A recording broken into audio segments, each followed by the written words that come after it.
guys, my name is Sebastian Burrell, and I'm with GeekMind Inc. and Advive Media.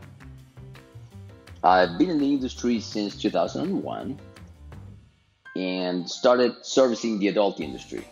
Not what you're thinking. I started servicing the adult industry doing email marketing for partners like Vivid, BabeNet, and Reality Kings, big players at the time in this industry. Did quite successfully, and a couple of years later decided to move into mainstream. One of the things that I'm the most proud of was an automated system that I built back in 2005. It was an email system with automatic behavioral optimization. That allowed me to partner with industry giants such as ValueClick, Vendari Media, and The Useful. At the peak, we were sending about 50 million a day, 50 million a day.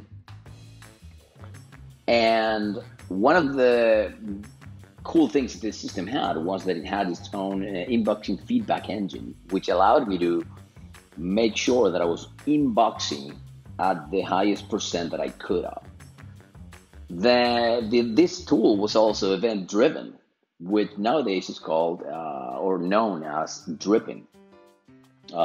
Basically, you would spawn a campaign, and then according to the responses, you would start sending other campaigns that were chained, but not scheduled, rather depending on the times that the person was opening emails the most, and it would adapt to their knowledge, basically to their tastes that I used to call.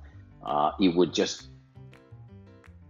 analyze and learn about the behavior, so to speak, of what types or categories of emails they had opened.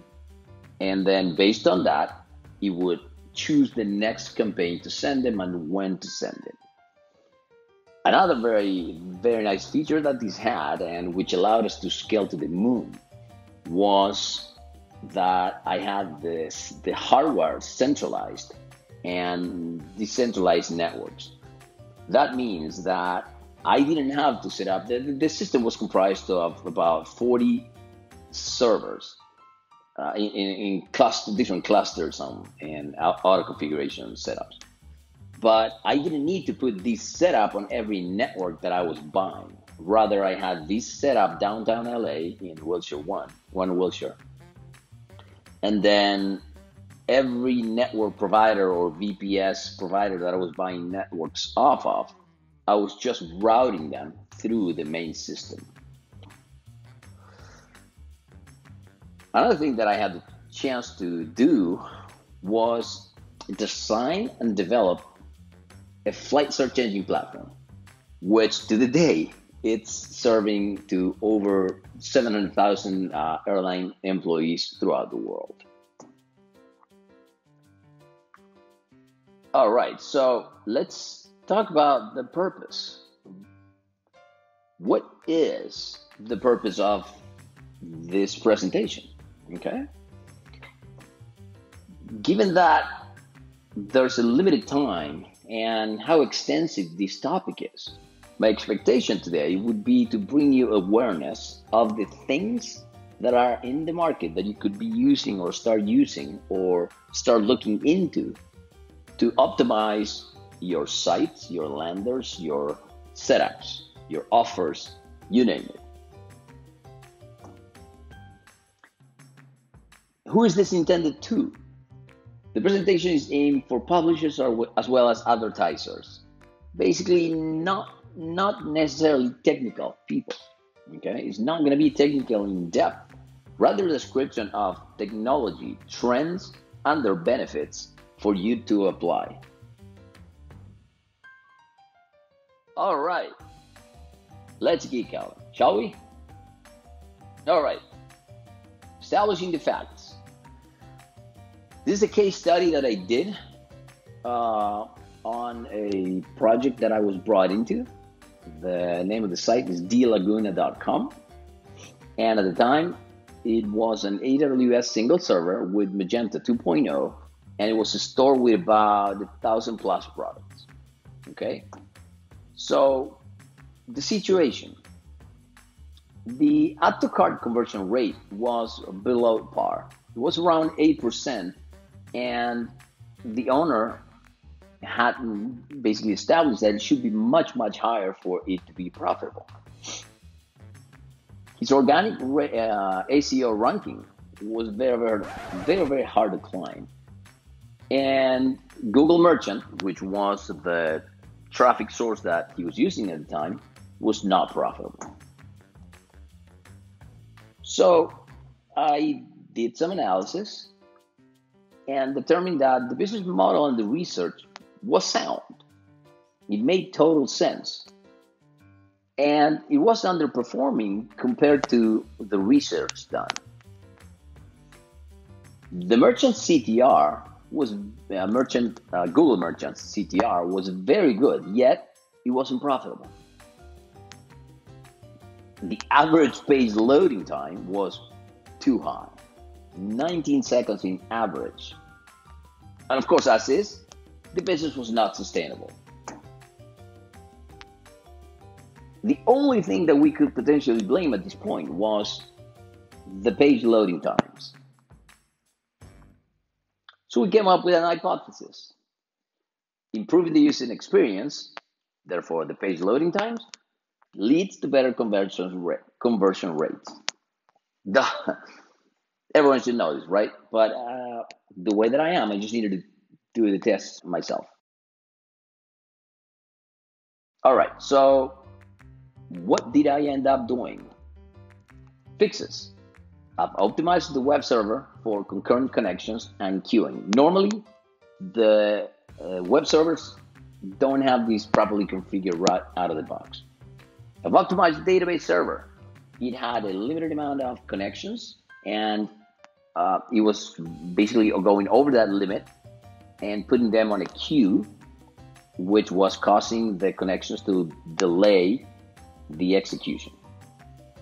I fine-tuned the queries because some queries did not have indexes properly set up. And so far so good, but not there. The page loading time went from 19 seconds to 12 seconds. So it was like 100% different, but it was still too high. So I started thinking, what else could we improve? And ta-da, it just came to me, the front end. So I started researching and looking at what could I use for Magento. This was the first time that I came across a Magento store. And the best tool that I found was Fastly. Fastly is a CDN, and like many of the ones you know, like Cloudflare or Azure or AWS's CloudFront. But I like the way that I love the performance benefits that it brought specifically to this store in this case. And one thing that I added as a cherry on top was a cache priming. What's a cache priming? Well, the store had over 1,000 products, okay? So those products that were most seen were more than likely in the cache, but those products that were not the most seen, or the first time that somebody would come to a product, it wasn't still in the cache, okay? And of course, if it's not in the cache, the performance suffers. So the cache priming is nothing but an app that goes through all of the products, calling them through the in this case Fastly, okay, and making sure that they get loaded into it. And the results were outstanding, if you ask me. Okay, check it out. The page loading time improved 380%. They were taking 4 seconds to load, and the goal conversion, the goal conversion rate average, which was the CTA, the add to cart conversion rate, 32%, from 8 to 32%. That's a 400 improvement. I was astounded to see it by myself. I mean, I've read about it many, many times, but just by doing it hands-on and seeing the difference that it made, it was an eye-opener. So, what are some takeaways that we have learned, or that I learned from this? Are you going to get a 400% add to cart increase? Well, I don't know. I did, right? But this was a very special case, and probably yours can be too. But let's say that it's not a 400% increase. 20, 50%. That is pretty good if you ask me. What else did we learn? We learned that the user experience improved, and that had a very, very big impact on the conversion rates. It also has had a positive impact on SEO, because all of a sudden, slowly but surely, the site started running higher and higher and higher. And not surprisingly, the Google merchant costs started to go down as Google in itself, I would assume through the rankings itself, or through the consecutive testings that it does to your system, it started feeding that data into Google Merchant, and the Google Merchant costs started to go down. So there's no doubt that page loading time has an influence on the conversion rates. And caching the hosting and the content on the edges works. If you were to ask me, hey, what should I do? I mean, I could try everything, just hosting on the edges. It does make a difference, okay? Granted, you have to have the server set up properly first, right? But hosting the content on the edges, aka the static content, makes a total difference. All right, so we've established that, let's see, there it goes. We've established that speed has a direct influence on the conversion rate, right? So are you missing out? It's like, how can you tell if you should be looking into this or you're already there, okay? So I just put a list of tells that, we can use to, or that I use to determine if there's anything that could be done further, okay? So one of the things that I look at, if there's a higher bounce rate than normal, okay? If you have history on your analytics account, then, and nothing has changed, yet, you're starting a higher bounce rate, it could be an indication that speed is an issue, okay? If you have low conversion rates, I mean, if you estimated, or if you had better conversion rates and nothing else has changed, the audience is the same, the traffic sources are the same, the products are the same, unless it's product burnout, it could very well be that the conversion rates are so low is due to the problem with the speed.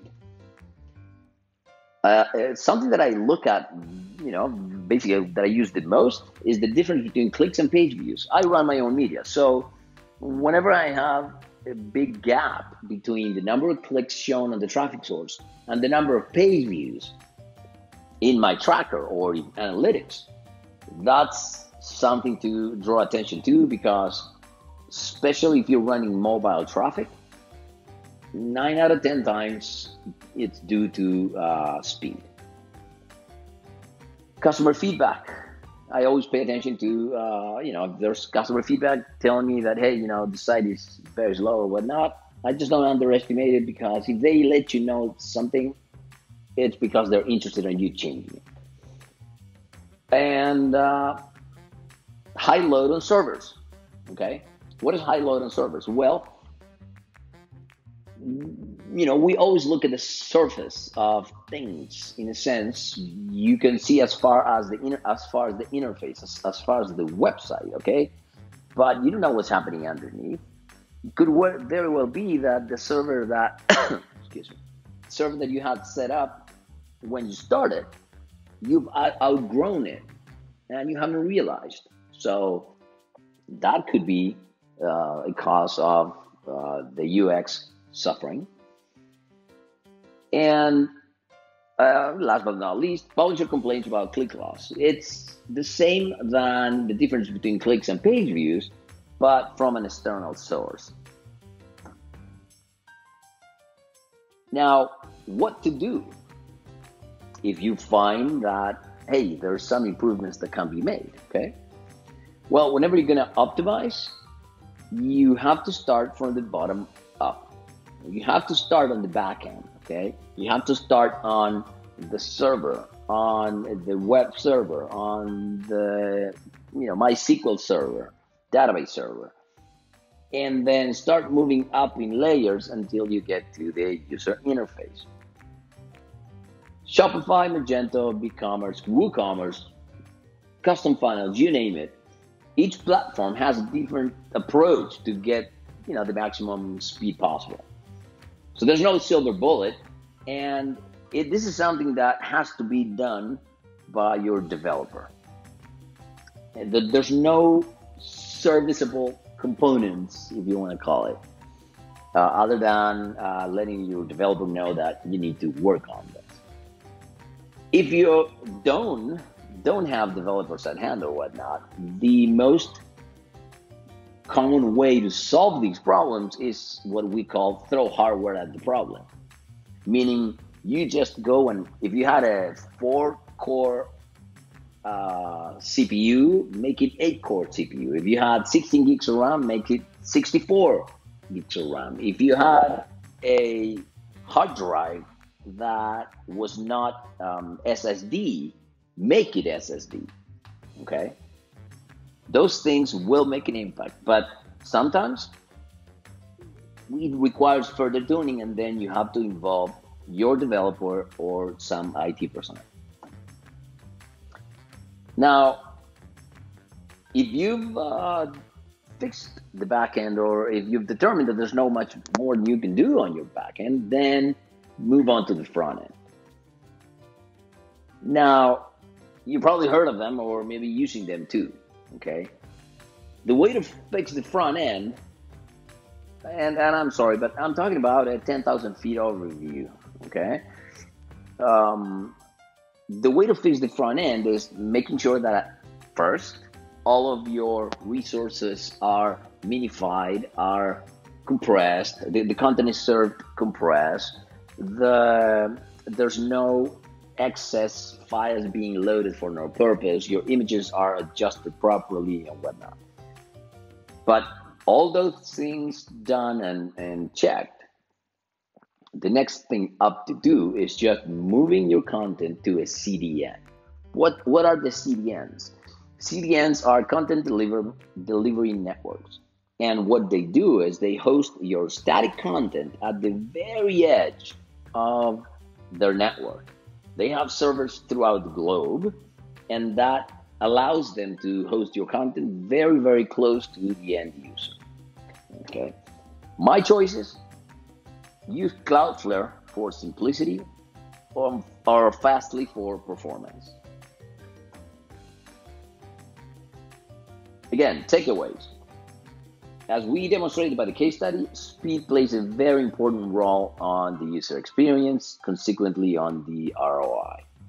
The front end is depending on the server's output. Reason why you should always fix your backend first, then your front end. For many platforms, there's plenty of plugins and add-ons to optimize them. And they do work. But if you're trying to get your site under 4 seconds, you may require custom work. The infamous CMS, WordPress. So, no matter if you're the advertiser or the publisher side, at some point you have or you will have to deal with it. The ease of use is one of the qualities, or one of the things that WordPress is the most known for. But the negatives are amongst many, security and speed. WordPress is known to be very vulnerable to exploit, meaning that your data is at risk. And also, the more plugins you install, the slowest it gets. And it starts getting very, very hard to optimize, much less to sub 3-second levels. So you might be asking, if not WordPress, then what? Well, ladies and gentlemen, please welcome Jamstack. Okay, so Jamstack. As per jamstack.org, which is where you'll find most of the information on this, it says Jamstack, fast, secure sites and apps delivered by pre-rendering files and serving them directly from a CDN, removing the requirements to manage or run your own web servers. So you might be asking, Jam, what? What is this, right? Well, it's not a new technology. It's just a way of putting things together, okay? It delivers better performance. It has higher security due to the fact that now everything is static. If files are static, if content is static, then there's no point of entry for potential vulnerabilities. And it has a lower cost of scaling and ease of maintenance.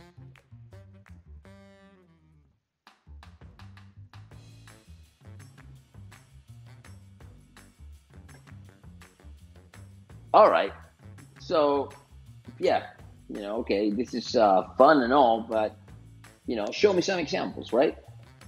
A picture is worth 1,000 words. So let's establish some ground rules first. We're going to disable the browser's cache, just so we know that we're not loading something that it was already loaded, okay? And then let's install a tool to measure the page load times. As far as the mechanics, we'll open any page from the Jamstack examples, and you pay attention to the loading times and its snappiness. Honestly, I don't even know if that's a word or not, but you understand what I'm trying to say. Let's do this. So like we said, we're going to open a browser, right? Chrome browser. We're going to disable network, disable cache, okay, as discussed. And then we're gonna hide the, I don't know what's it going away. And let's go to the Jamstack site. Okay, so now let's just look at this example. 1 second 38 to load, 1.38 seconds to load. So let's just pick any other one, okay? Let's just look at this one, Apristus, 0.77 seconds. Now let's look at a different one, whatever. I wish this would be online and then I could have you guys pick, but any of them, okay? Look at this, 1.06 seconds.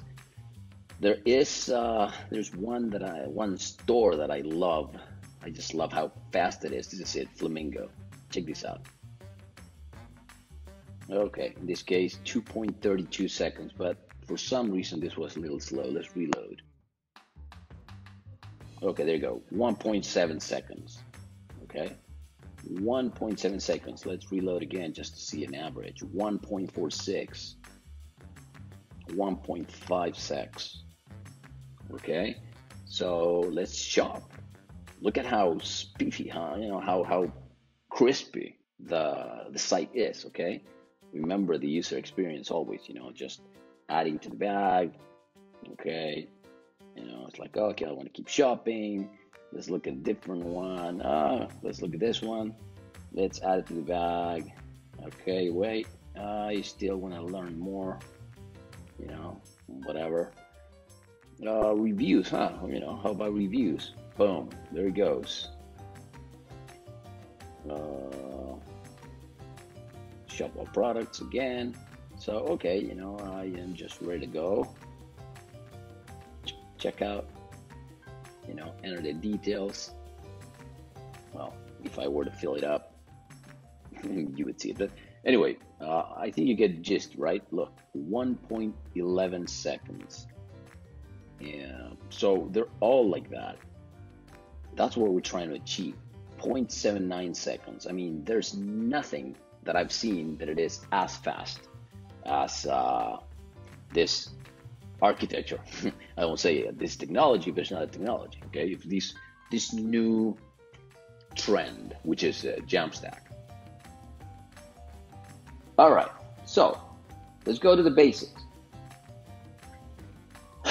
In Jamstack, the design and the content are separate, and they're put together with what's called a static site generator. Now, dynamic data, if you have, let's say, products, or if you have blog posts, it's fed via APIs and is hosted by you or by any third-party services. And then there's a concept of Lambda functions, which allows this to be a true serverless setup. I'll explain what that means in a second. All right, so design and content are independent. What does this mean? You don't have a CMS dictating the way you should structure your content and pages. When you use, for instance, WordPress, you are forced to put the content and the images and the words all together. Okay, so now it's very hard to reuse that. Okay, if you don't have the CMS tied to any presentation layer, it gives you the flexibility of creating content in itself, not necessarily the way it looks like, but the content on the front end, and then pull it using APIs, and then pull it using APIs, API endpoint. Not having a CMS tied into the presentation layer gives you the flexibility of creating anything you want on the front end while using the API endpoint to pull in content. Furthermore, since the content, your data, is not tied to the UI presentation layer, you can reuse that data for multiple endpoints. Let's say RSS, apps, other sites, etc. So a few minutes ago, I just mentioned server-side, static site generators, SSGs. Okay, those are the glue of this way of doing things. Since you have the design separate from the content, you need something to put it all together. And those are the server-side generators. There's about 457 of them where you can choose from, and they're all free. Basically, SSGs are the pre-renders that make the magic possible. There's 457 to choose from, all free. But I'll narrow this down for you.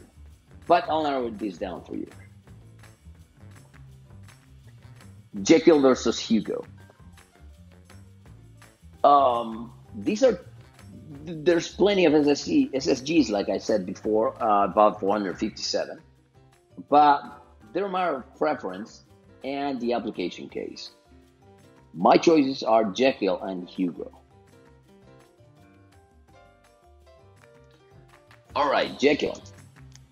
The reason I love Jekyll is because it will let you take any normal static website and turn it into a valid Jekyll project as easy as 1, 2, 3. You got to take a plain HTML mockup of a blog. You get rid of repeating headers, menus, footers, working on the layouts with includes, and then you turn pages and blog posts into Markdown, and you just pull that content into the templates. Jekyll uses Liquid as templating engine, which is the same one that Shopify uses.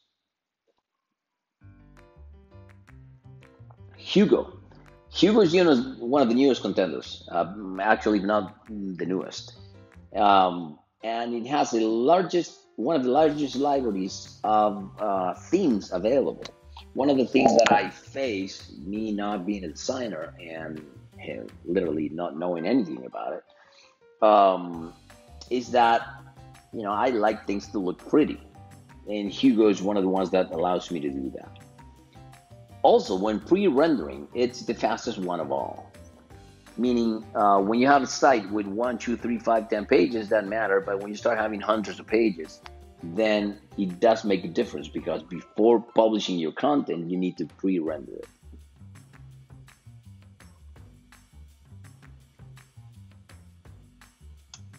All right, so let's put in a chart the three. I've mentioned Hugo and Jekyll. There's two other ones that you should check. One of them is Gatsby, and the other one is Eleventy. But Eleventy, I haven't found a chart, to put in comparison to this one. What to look for when picking one? Well, more than anything else, it's what you like best. But the most important thing would be if you want to make a site that is an SPA, single page application, or a progressive website, or if you need to connect to some special databases like GraphQL, or if you want something that it's like it says here, batteries included. I mean, it's got everything on it, okay? So those are, you can read there what are each one of the projects is good for. So you've heard me say the term serverless. So what does that mean? I mean, does that mean that it's not hosted on a server? No, they are hosted on a server. It just means that you don't need to set up your own server if you don't want to. Okay, you don't have to manage your own server.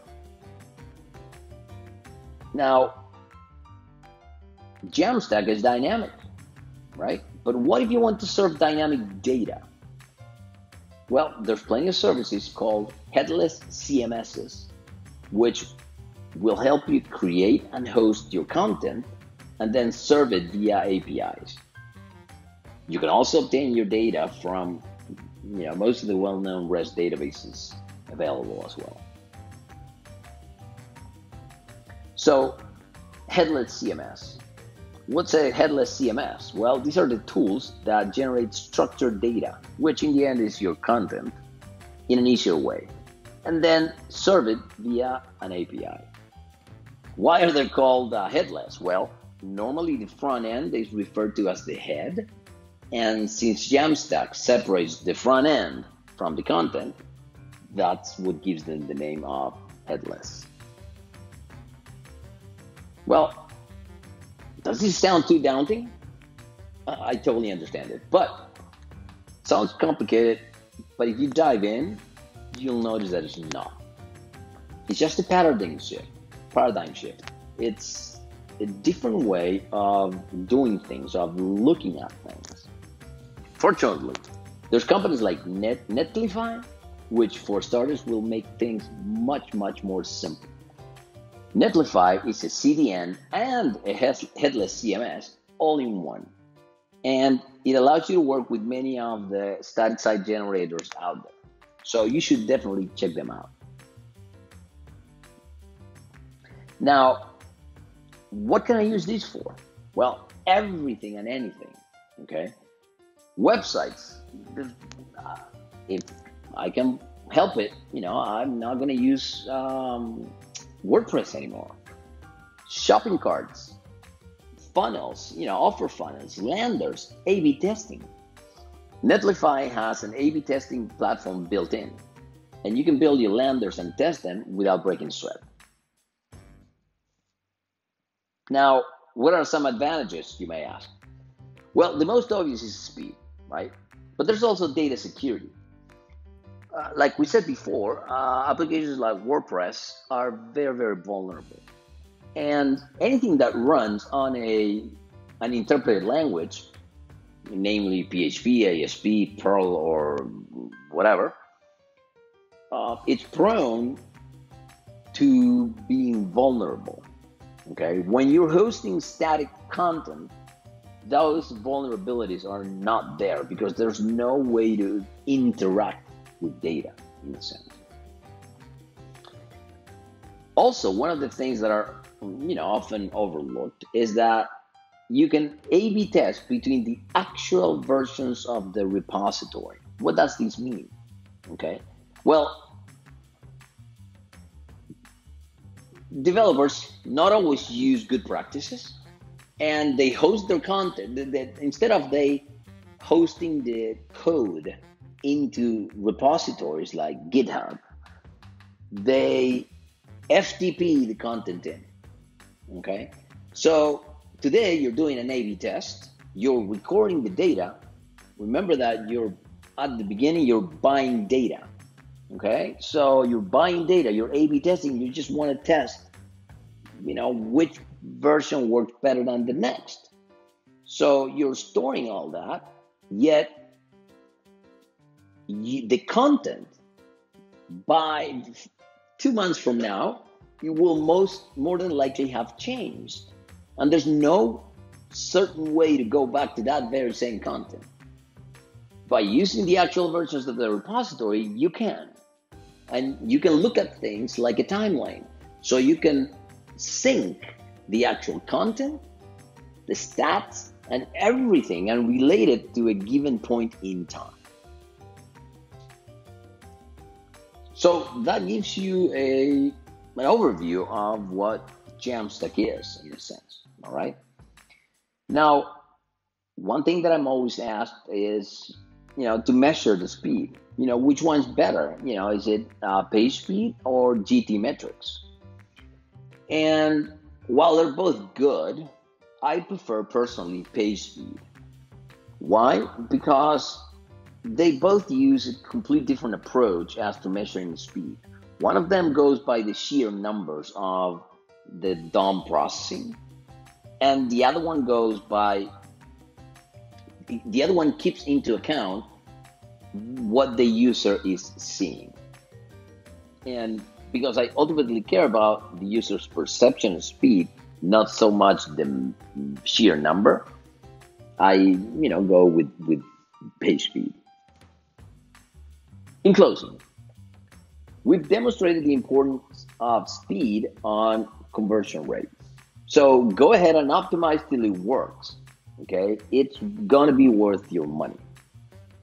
Don't waste your time on sheer numbers. The actual user experience is what matters.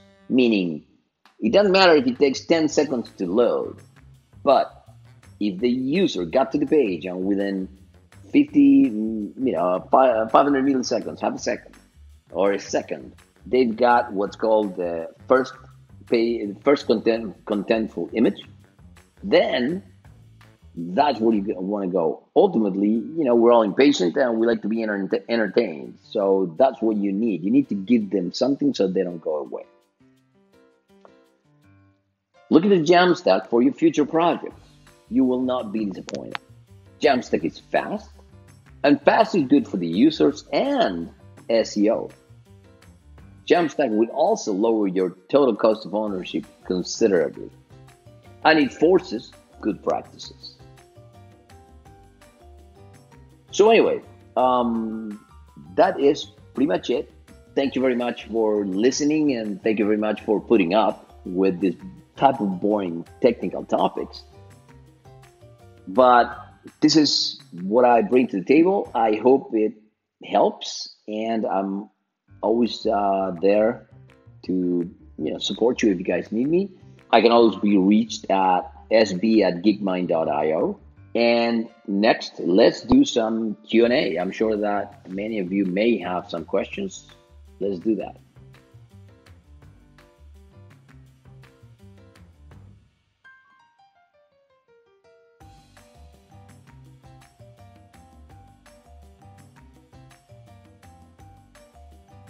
All right. And again, thank you very much for listening. And here's a list of resources in case you're interested in diving further. Always go to jamstack.org. That's basically the root of anything that you're going to find online, headlesscmss.org and staticgen.com. Again, thank you very much, and hope to see you next time.